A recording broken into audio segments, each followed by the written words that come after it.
Okay, as I said, this is kind of embarrassing, and I prepared these slides not knowing what this would be like. But I wanted to start by remembering a few people, and in particular two. Seymour Ginsburg was already mentioned by Victor, but I think it's also nice to for the old people here to remember Paris Kanellakis, who was like one of my best friends and disappeared when he was 42. So essentially, Paris was much smarter than me and would be here, but so some people live longer. So the only reason I'm here is because I aged, which is not a very scientific reason.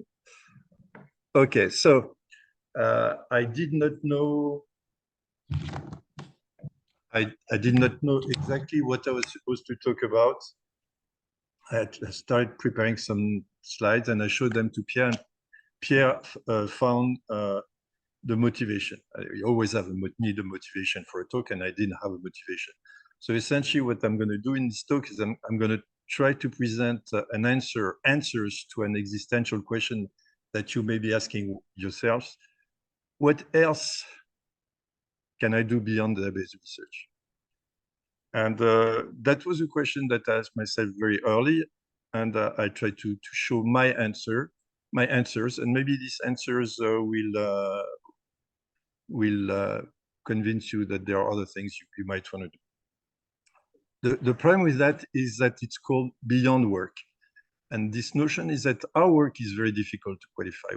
What do I quantify by work? When I walk with the PhD students around, do you call that work? When you go for a beer at a conference, do you call that work? And this still most interesting things we do for work. So all that is now a bit of warning. The first one is the content is Creative Content 0. So it's completely free. You can do whatever you like with the slides. There is absolutely no copyright on it. Many people, not everybody, many people used ChatGPT and so on. I swear everything that's in here is my responsibility, and you'll see. It would have been much, much better using generative AI, but I thought you deserved this 100% human content. The other thing is it's completely content-free, totally content-free. There is absolutely no result in the entire talk, okay? And so then when I was preparing it, I remember an advice of Serge Abiteboul, which he gave a talk once, and it was full of pictures, but there was zero content. And I knew all his work, and I had seen the demo like a couple of weeks before of Google search, what would become Google search. And I knew that he had a lot of content, and the room was full with, like VPs from various kinds of industrial partners of Stanford, and they were dying to hear what he was doing. He gave a no content talk, and then he told me, well, he was not allowed to say anything. So in this case, it's not that I'm not allowed to say, I have nothing to say. So there is a transition from doing very, real technical work like Tova mentioned or Victor mentioned, and going to things that are not database at all. There was this in between where I was working on some problems that were still databases, but we're going to be more about society. And one of them is a personal information management system. And I'll spend a couple of minutes on that because I think you should all stop what you're doing as research, which is probably very interesting, but you should work on personal information management system. The idea is we should stop giving all our data to those platforms that basically make money out of it or do whatever they want with it.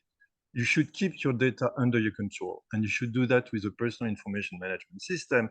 And to do that, we need researchers to develop these systems. And I mentioned here some work with David Montoya, who was one of the PhD students, and Pierre Senella, where we try to do such a system. And I think, basically what, as a community, we should do is we should get a data system that belongs to us. that does all the AI for us. It's very nice that they take all my data, everything I write, and use it to train ChatGPT or Llama or whatever. I'd like my system trained with my data. So personal call. Oops. The second one was already mentioned by Julia, and this was also going away. And you see, paper in CACM, content free, right? And then we're really working out. So that's one thing I was asked to do for INRIA, is to co-chair the parity committee of INRIA, and almost no link with database research.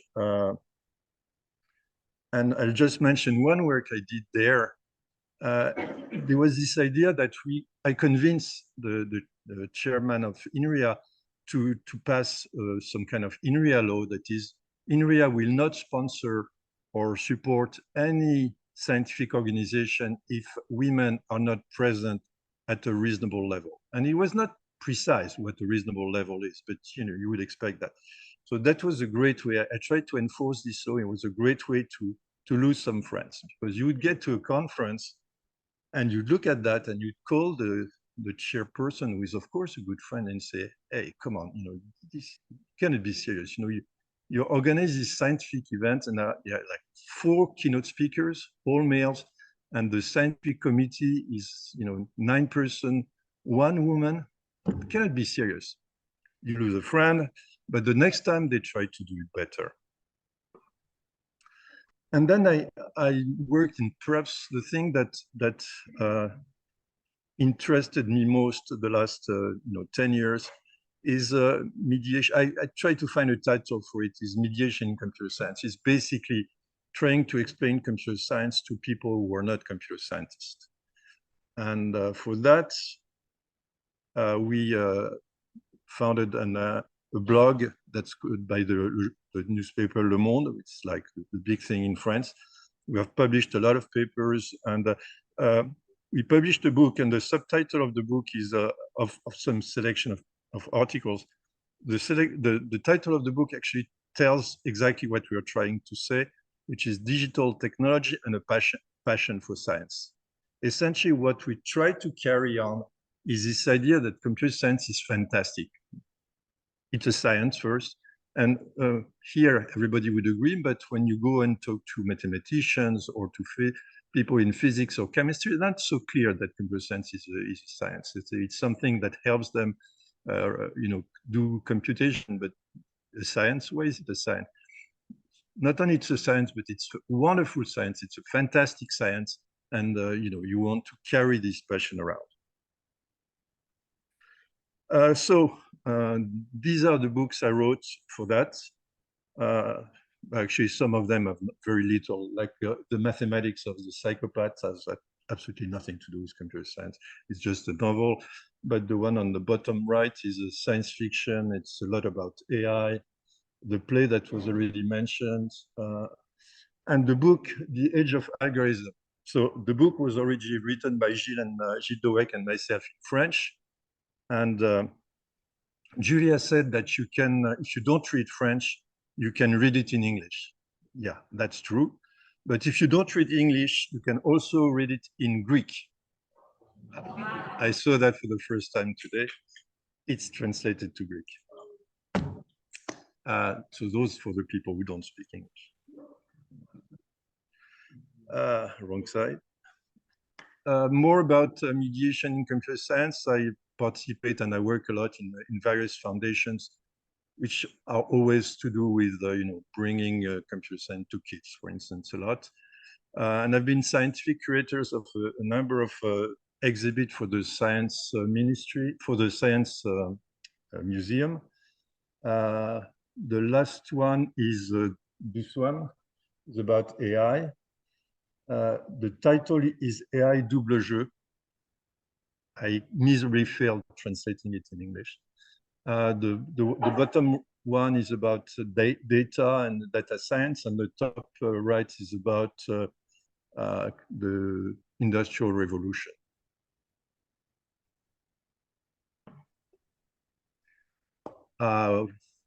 worked also for the Academy of Science. I'm a member, and mostly what I did there is about education of computer science in France. We did a huge lobbying, and we managed to, after many years, to get computer science to be a part of the French curriculum.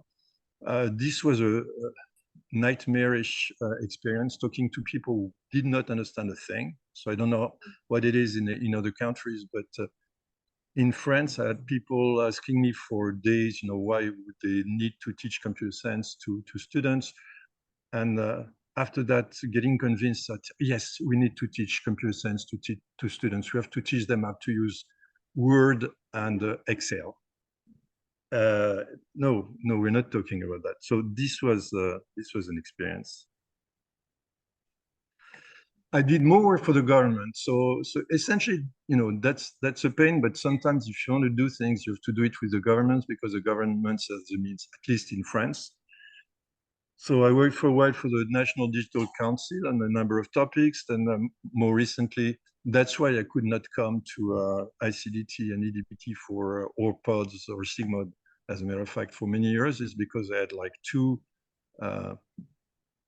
meetings a week, 2 board meetings a week, and that it's very difficult with board meeting on Tuesday and one on Thursday to go to a conference. And we worked on many topics, and I'll mention one on environmental issues, and then I'll mention the Facebook mission, which was yet another work.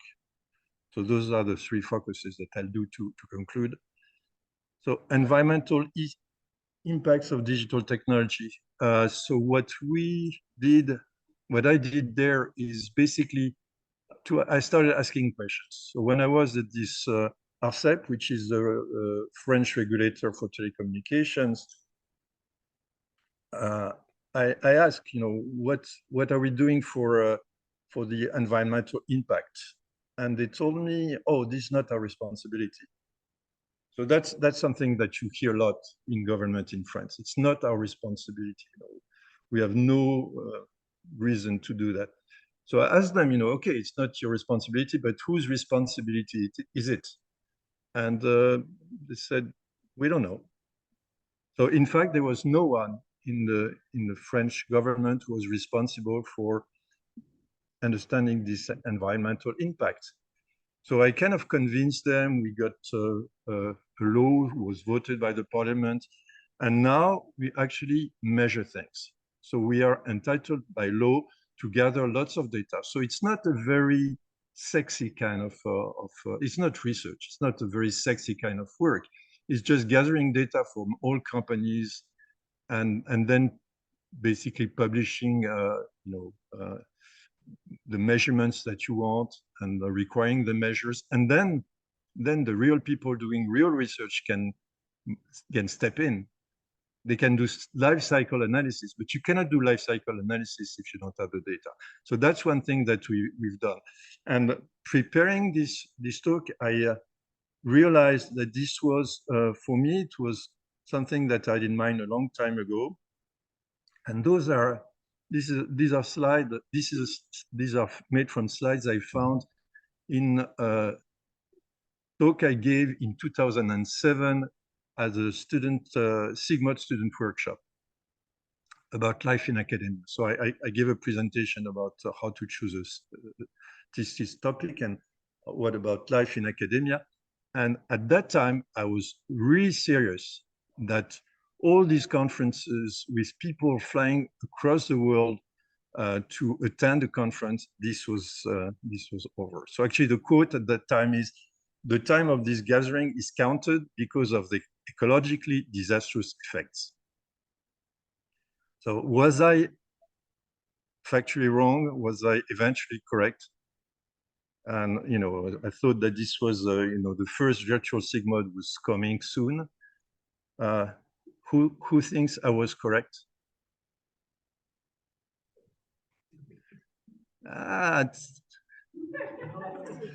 Well, we're still a minority, but it's coming. It's coming. So another couple of years, maybe. So another thing I wanted to tell you about is the work on social network and the Facebook mission. So this is I was not there, so I cannot tell you exactly what Emmanuel Macron, the French president, and Mark Zuckerberg actually said, but they actually met. And so I made up this thing, which is Emmanuel says, Facebook moderation sucks. And Mark Zuckerberg answers, you kidding? It's brilliant. Emmanuel Macron says, would you open your companies to some of my guys to check it out? And Mark Zuckerberg says, you bet.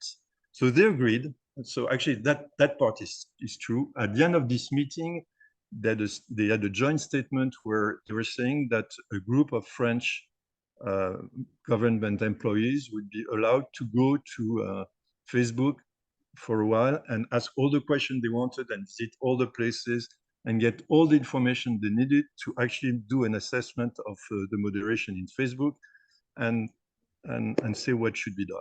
And the result was this report creating a French framework to make social media platforms more accountable, acting in France with a European vision. It was in 2019. 4 years later, there was the European people in the audience must have known about it, the Digital Services Act, which takes a lot of the proposal that we were suggesting. And I wrote a book on these social networks, social medias. Yes, sorry. The last book is on digital commons. And if you don't know these three people, or if you miss any one of these three persons, I suggest you learn French and you read that book.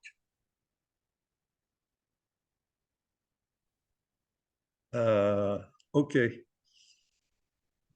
I tried to think about what was common between the time I was doing actual research, database research, and the time I was doing other things. And I think the main point, very frustrating, is difficult to measure the impact. You know, Tova mentioned, and others mentioned several times, ActiveXML. I had really strong beliefs in ActiveXML. To a certain extent, we wrote lots of papers. They were accepted. Everybody said it was very nice. What was the impact on industry? The days I'm negative, I said 0. The days I'm positive, I see lots of things in in software that you see all over the places that actually are implementing active features. Now, did they reinvent it? Did they hear about it? Did they read it? I have no ideas. Our impact is very unclear. When I moved to government agencies, it's the same thing. You know, all the work I did on environment, sometimes I think I'm very happy with it. I'm very, I'm sure that I really made things change. And other days I say, well, you know, maybe it would have happened anyway. Maybe it's useless. Maybe it was just the right time for it and everybody would have done it. So difficult to measure impact in both cases. In all cases, they are great colleagues. And for me, I found lots of fun in the two environments. But maybe it's me. Maybe you put me in doing something even more boring, and I find it fun. Of course, you would ask me what I missed more in research, and of course, it's the people, the students and the colleagues. Because you know, yes, in government they are great colleagues, but they're not as smart, and they're not as fun. Okay. I would say that in a research conference, not in. What I missed also is the proving theorems, you know, like the long discussions with the students or with Victor or other people trying to prove a theorem. So that's something I missed. And also building new systems. You know, building WebDAMlog was a lot of fun. Thank you. And I mentioned two things. Maybe I want to show you. Yeah, I had a couple of questions. Do you want to hear the roast beef story? But Julia already told the story. Now, do you want to see the teaser of Garuzia, the play? Okay. Do you want to see the teaser? Okay, you'll see it. I was not planning to, but I happened to.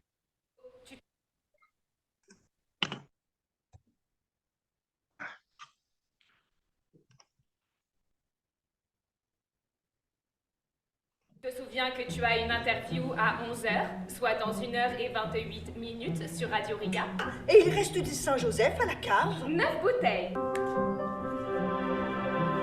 Oh, le pote, enfin! Tu me l'as dit 724 fois depuis le 1er janvier, 0h, 0 minute, 0 seconde. Wow, tous ces souvenirs qui m'affraient. Alzheimer. Probabilité de 90% de devenir un légume dans l'année. Dis-moi que tu ne m'oublieras pas. Ton humain, Torbia, est mort, assassiné, caput. Mon algorithme est conçu pour apprendre de mes rencontres. Attends, ne bouge pas, c'est de la chirurgie de précision. Tiens, tante Léonie. J'arrive à faire des choses que les autres bots ne peuvent pas faire. C'est Torbia qui t'a hacké, Garutia. Non, c'est interdit par les lois de la robotique. J'ai des lambeaux de souvenirs de mes identités passées. Je ne devrais...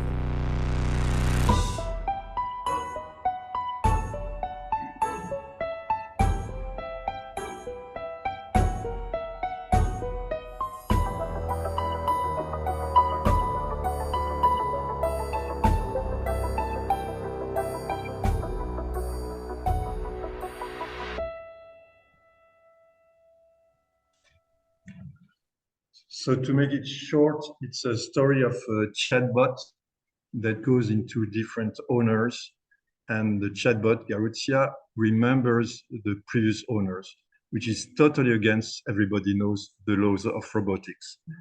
So that's a starting point. The question is who has hacked the bot, who could do that? It's in French, I'm sorry. There is a translation to English. If people, in particular, we're looking for people who are native English speaking and who can read French to improve that translation. I would be very happy to answer your questions.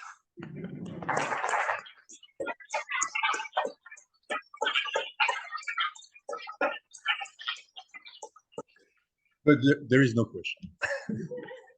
Questions? Yes, Yoga. So it's about the footprint, ecological footprint of conferences. I think now places are trying to better kind of guess what everything or whatever it is at all, but it should have more ecological. But don't you think that the climatic and climatic on one hand, but also AI in general, which is actually take a lot of energy. Now, some people say, well, AI takes a lot of energy, but on the other hand, it also helps us to save energy. But do you think that that's not more important? Conference, I think we need conference, we need such conference. And it may cost some energy, but we would actually just, and Zoom meetings for the time, and that's not nice. You can summarize. Yeah, well, I'll summarize the question by answering basically. So the first point was that don't you think that the new kinds of gas and the improvement of planes is saving energy? That's total greenwashing. I mean, I'm sorry, even the best plane today is consuming a lot of energy, and it's not a good idea to fly too much. I'm sorry, I see a lot of people hating me for that today. Now, the last part of your I came by plane, so I'm. But it was my first flight in a long way. Now, the other thing was, digital technology is using a lot of energy with Bitcoin. Yeah, that's stupid. I mean, that should just stop. I mean, there are better ways to do blockchains than the way they're doing it with huge consumption. So that should stop. AI is consuming enough energy, yes. So that's why AI should learn to save more and to be more sober. And there are lots of work on that to make AI more sober. Now, the last part is very interesting. Yeah, but all this use of AI and computers is actually helping other fields save energy. greenwashing. We don't know. This has not been really studied very, very thoroughly. So this is not a reason for wasting energy, because we have a big problem. So digital technology should take its share of energy saving and pollution service. I mean, it's not only electricity or carbon dioxide. It's also like water consumption. It's also metal consumption and so on. So I think we should do better things. And now to end up with conferences, because I think this is a key point. Yes, we need, researcher needs to talk to each other and to have personal relationship. And I believe that I'm the one who keeps telling my students, you shouldn't listen to the talks. You can always watch that or read the paper. You should go in the corridor or go to bars with people. So I strongly believe of the importance of meeting people.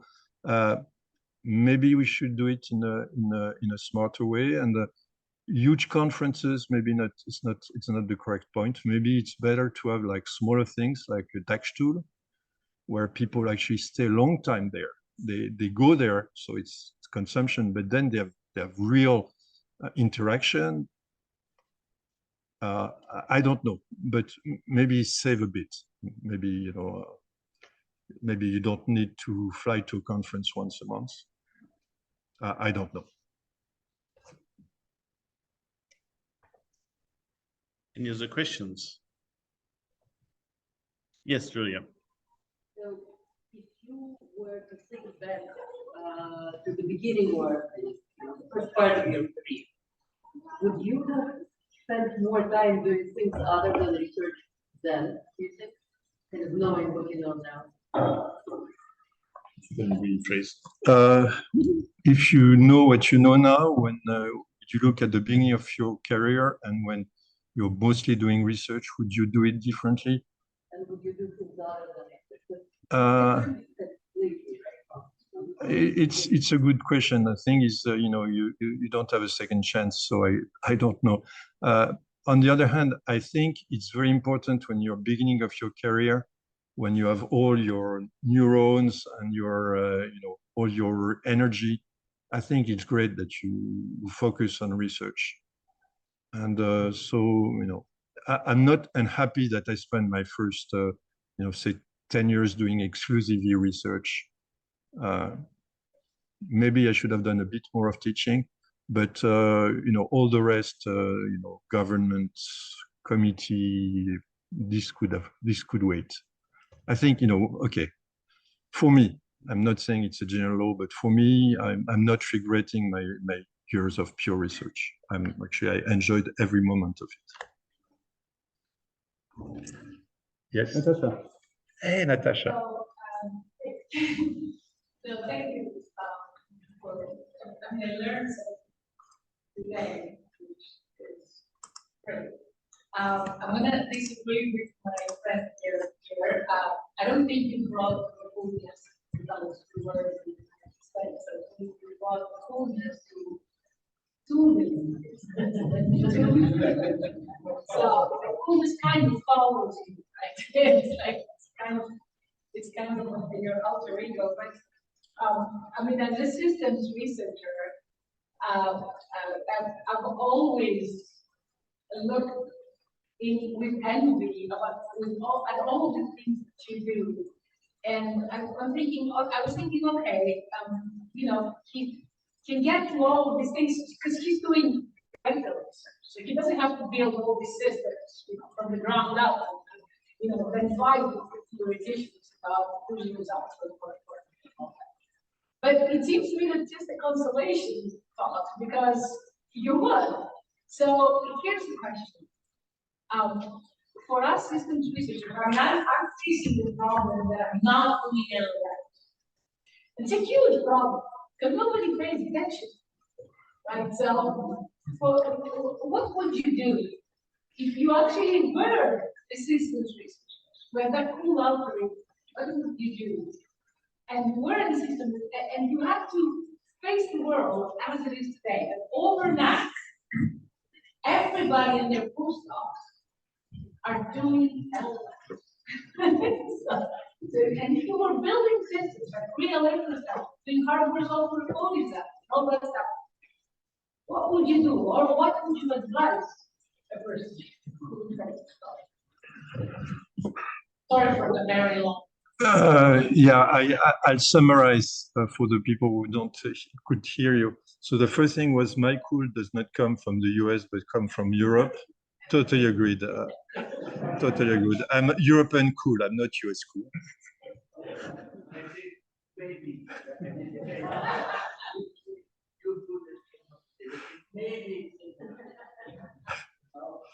Okay. Now the second part was more is more like theory versus system thing. It's more difficult to build system than to prove theorems, which I agree.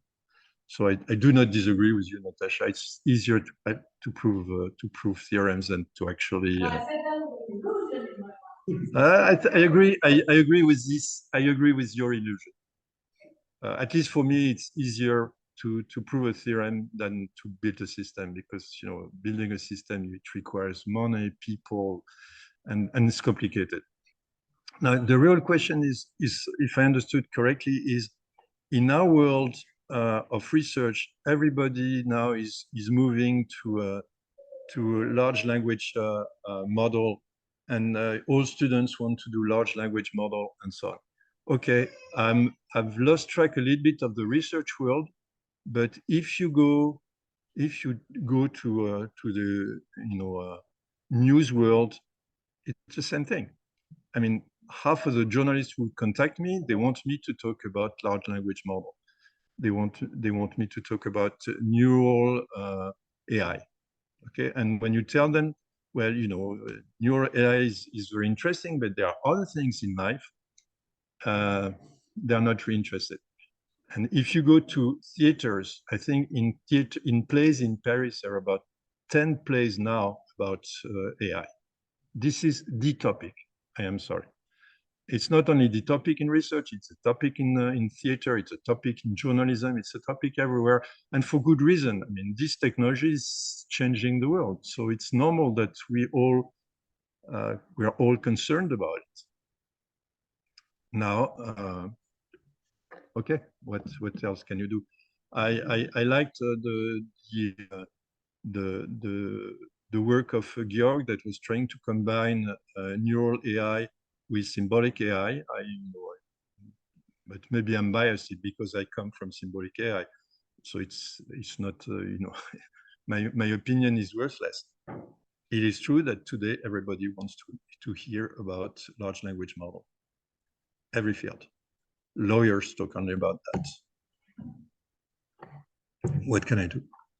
It's a cool thing. I mean, look at how many people use ChatGPT. I did not, but look at how many people use ChatGPT in their talk.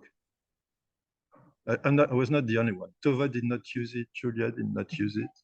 You did a little. Victor did not use it. No more question? Any other question?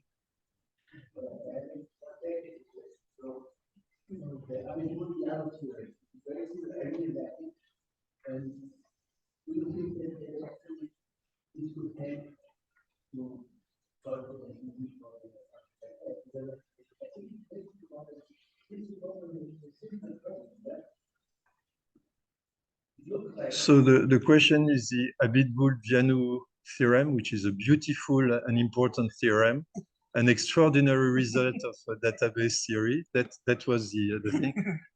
Do you think it's going to help solve the P versus NP or P time versus P space problem? I don't think so. Absolutely no. But it's showing that P time versus P space and P versus NP are very fundamental problem, even more, because if we solve them, we will solve logical problems as well. Whether that's going to be useful for solving the complexity issues, no. I think it's going to be solved brute force, maybe using circuits or stuff like that. I don't know. Joanna. Yes, so again, one of the things that you did that impressed me since I've known you is that you try to do things in the real world rather than theory. So I learned from you and from your friends that you have been actively involved in local politics, and I know that you have worked to get the history of your city known, and so you were always involved, and that coming from somebody like me from a country where there's nothing you can do anyway, and that hopelessness made it call some other bad places today.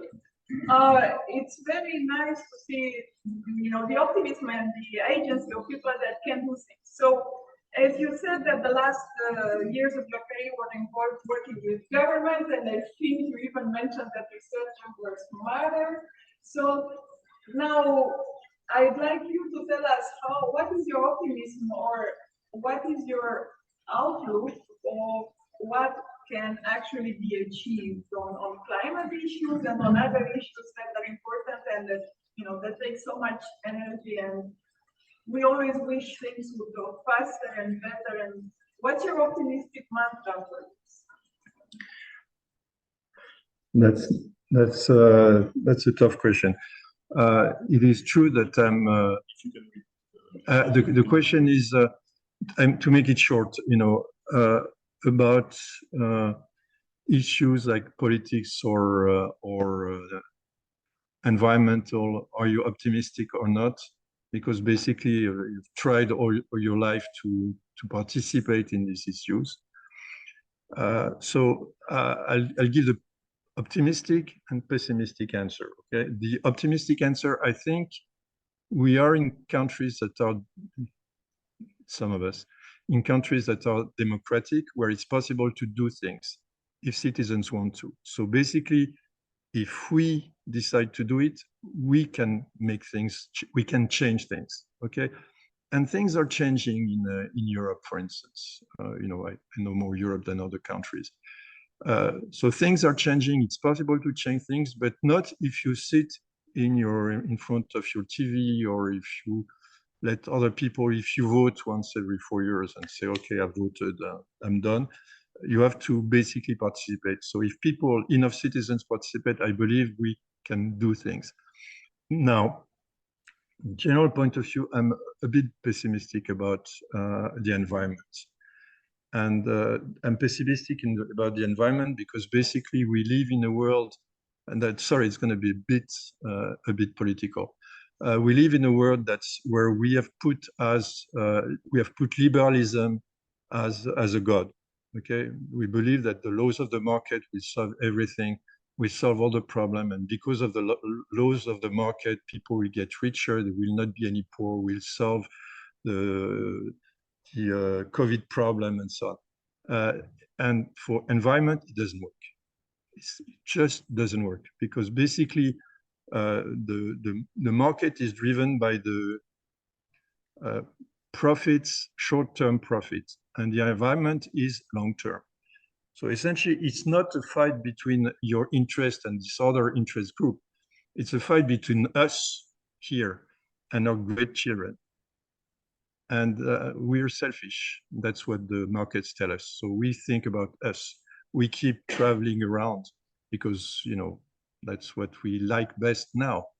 And we don't think about, so I'm pessimistic because basically the liberal world does not seem to be capable of solving environmental issues.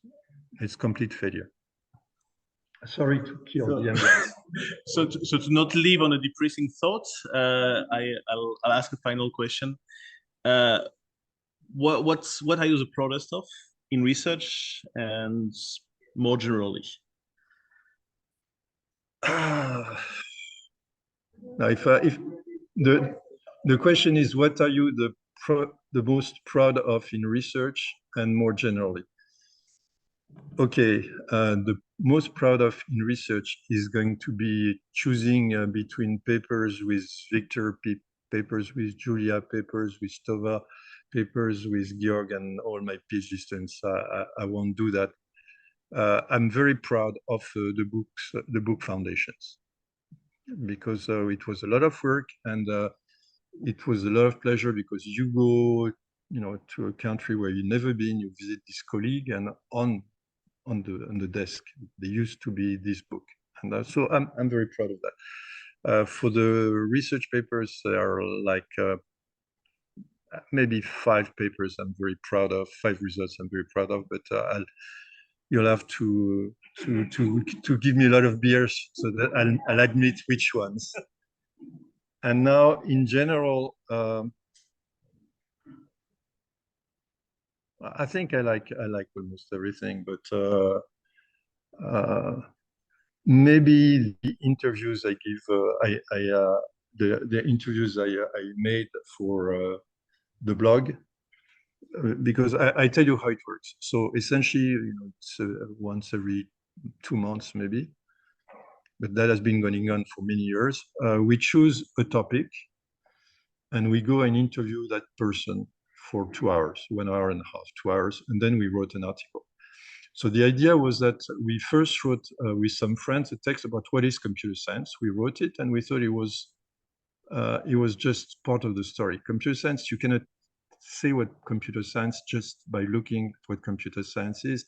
You have to look at the connection between computer science and physics, the connection with philosophy, the connection with history. And so that's what we're doing with these interviews. We trying to do some kind of impressionistic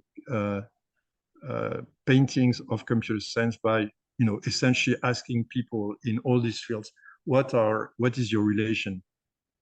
What's the relation between your field, astronomy, and computer science? And it's fantastic because you take the best specialist in France on agriculture, and you have him in front of you for an hour and a half, and you can tell, no, I have no idea what you said. I don't understand. Please explain it to me again. Please explain again. And at the end, you think you understood something about agriculture, but it's always in the relationship with computer science. So we interviewed, we interviewed philosophers. We interviewed recently the chief rabbi of France to tell him what was the relation between religion and we interviewed, that's a position I didn't hear of, the digital counselor of the Pope. There is a guy who is officially digital counselor of the Pope. We interviewed that guy. It was extremely interesting. So that's if I had to choose one thing, I would say that. Thanks a lot. Okay, Laetitia. Sorry. Okay, so the final question is, what are your plans for the future? Which is an excellent question to terminate. So my plans first are called Nora and Liv, my 2 granddaughters, and I work I do different kind of things in different council foundations. I continue the blog. I write books, so I'm writing a novel now. And I'm just enjoying everything of it. The common theme between all these are all unpaid work. Nobody's paying me to do that. Actually, even the book, it's very rare that you make money with a book. So. Okay, thanks a lot, Serge.